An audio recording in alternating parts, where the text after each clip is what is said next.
Assalamualaikum sahabat lovers yang pastinya baik hati, tidak sombong, dan juga tak lupa dengan Sang Pencipta. Semoga kabar kalian hari ini sehat selalu dan dilimpahkan rezekinya, amin ya rabbal alamin. Admin ucapkan terima kasih kepada sahabat lovers yang selalu mengikuti perkembangan Subang melalui channel kami. Dan kami sangat bersyukur kepada kalian yang telah mengeklik video ini, yang artinya kami yakin kalau kalian masih penasaran terkait siapa pelaku Subang yang sangat sadis ini. Dan jika sudah, yuk kita simak kembali pembahasannya. Terjawab sudah. Kasus Subang terbaru, siapa pembunuh yang sebenar, sudah terjawab. Namun sahabat lover, sebelum kita lanjut, bisa kalian tekan tombol subscribe dan aktifkan tombol notifikasi agar channel ini lebih berkembang. Jika sudah, yuk kita simak kembali pembahasannya. Terjawab sudah, siapa sebenarnya pembunuh ibu dan anak di Subang atau kasus Subang? Simak perkembangan terbaru ini. 9 bulan kasus pembunuhan ibu dan anak di Subang, Jawa Barat berlalu. Penyidik Polda Jabar belum juga mengungkap dalang dan pembunuhnya. Padahal sudah ada 216 alat bukti yang sudah dikumpulkan serta 120 saksi yang dimintai keterangan baik buat dalam berita acara pemeriksaan atau BAP maupun saksi yang diintegrasi di lapangan. Mengenai hal ini, kriminolog Universitas Indonesia Andrianus Maliala anggapan justru lebih baik polisi belum merilis tersangka daripada polisi menetapkan tersangka karena diburu dan dipaksa.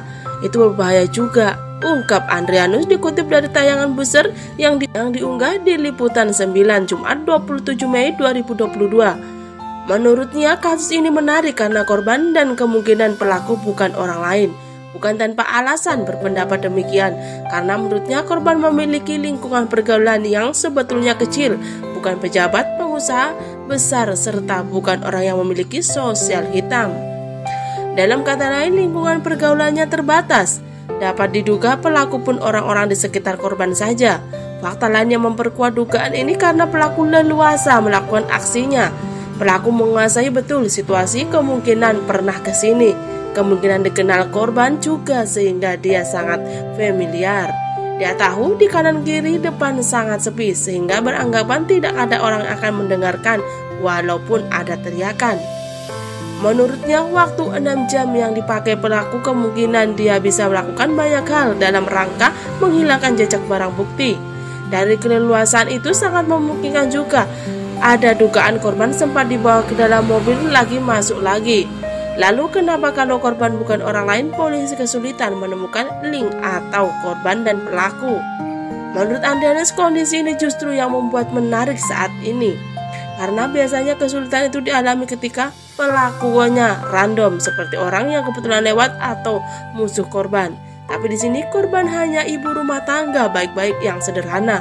Demikian juga anaknya yang juga memiliki pergaulan yang luas sehingga bisa dipastikan pelaku bukan orang yang jauh-jauh sebetulnya.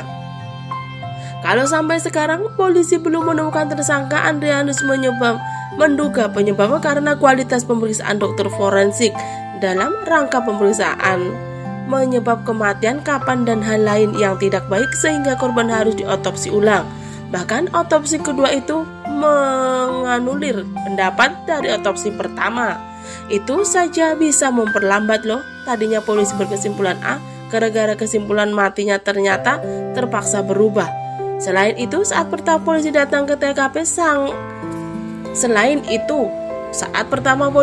di TKP juga penanganannya agak jorok.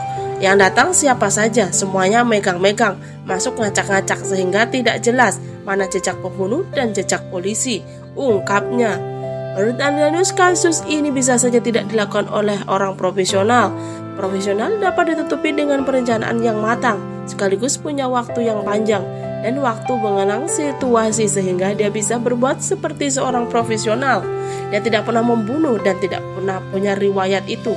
Tapi karena merencanakan secara matang, apalagi mengenal lokasi, kenal korban, dan punya waktu yang cukup untuk melakukan sesuatu, sehingga itu bisa berbuat seperti layaknya profesional, tandasnya. Di bagian lain, Kabid Humas Polda Jabar Kombes Ibrahim Tompo mengatakan perkara ini memang belum menunjukkan titik terang terkait janji pengungkapan yang sebelumnya akan dilakukan di bulan Ramadan lalu. Ibrahim Tompo mengatakan pihaknya cuma bisa memberikan harapan. Memang kita cuma bisa memberi harapan saja, tetapi itu bukan sebuah janji. Terkait pengungkapan kasus, kita pengen cepat terungkap, namun dengan kendala yang ada, kita belum bisa menyelesaikan dan tetap jadi utang bagi kami, ungkapnya. Ia berjanji jika kasus ini sudah terungkap pasti akan diinformasikan ke publik. Nah sahabat lovers, bagaimana tanggapan kalian? Cantum di kolom komentar dan terima kasih sudah menyimak video ini sampai habis. Sampai jumpa di video pembahasan selanjutnya.